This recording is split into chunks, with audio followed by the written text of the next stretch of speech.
हरे कृष्णा राधे राधे। आपका स्वागत है आपके अपने चैनल राधा कृष्ण लीला में। आज हम आपको बताएंगे आश्विन माह की अमावस को ही सर्वपित्र अमावस भी कहते हैं। सर्वपित्र अमावस के दिन तर्पण, श्राद्ध, पिंडदान आदि करना चाहिए। पूर्वजों की आत्मा की शांति के लिए अनुष्ठान किया जाता है। आश्विन माह की अमावस को ही सर्वपित्र अमावस भी कहते हैं। सर्वपित्र अमावस के दिन तर्पण, श्राद्ध, पिंडदान आदि करना चाहिए। पूर्वजों की आत्मा की शांति के लिए यह अनुष्ठान किया जाता है। अगर पितृपक्ष में किसी मृत व्यक्ति का श्राद्ध करना भूल गए हैं या किसी की मृत्यु तिथि मालूम नहीं हो तो उसका श्राद्ध कर्म इस अमावस पर किया जाता है। श्राद्ध पक्ष में सर्वपित्र अमावस का बहुत ही महत्व है। यह पितरों को विदा करने की अंतिम तिथि है। अगर कोई श्राद्ध तिथि में किसी कारण श्राद्ध न कर पाया हो या फिर श्राद्ध की तिथि मालूम ना हो तो सर्वपित्र श्राद्ध अमावस पर श्राद्ध किया जा सकता है। आओ इसी तिथि के महत्व की पौराणिक कथा क्या है हम आपको बताते हैं।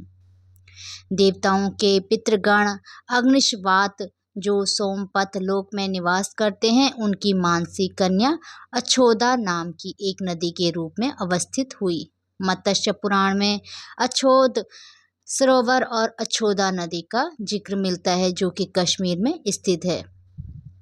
एक बार अछोदा ने 1000 वर्ष तक तपस्या की, जिससे प्रसन्न होकर देवताओं के पितृगण अग्निशवात और हर्षपद अपने अन्य पितृगण अमावसु के साथ अछोदा को वरदान देने के लिए आश्विन अमावस के दिन उपस्थित हुए। उन्होंने अछोदा से कहा कि हे पुत्री, हम सभी तुम्हारी तपस्या से अति प्रसन्न हैं, इसलिए जो चाहो वर मांग लो।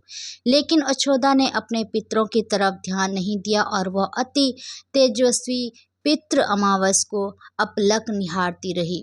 पितरों के बार बार कहने पर भी उसने कहा, हे भगवान, क्या आप मुझे सचमुच वरदान देना चाहते हैं? इस पर तेजस्वी पितृ अमावसु ने कहा, हे अछोदा, वरदान पर तुम्हारा अधिकार सिद्ध है, इसलिए निसंकोच कहो। अछोदा ने कहा, भगवान, यदि आप मुझे वरदान देना ही चाहते हैं तो मैं तत्क्षण आपके साथ रमण कर आनंद लेना चाहती हूँ।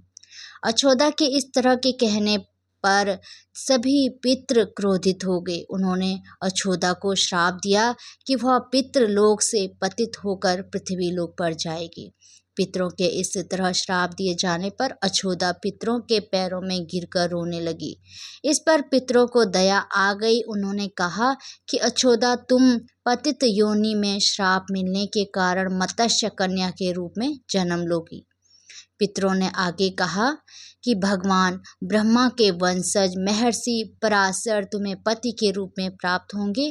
तुम्हारे गर्भ से भगवान व्यास जन्म लेंगे। उसके उपरांत भी अन्य दिव्य वंशों में जन्म लेते हुए तुम श्राप मुक्त होकर पुनः पितृलोक में वापस आ जाओगे।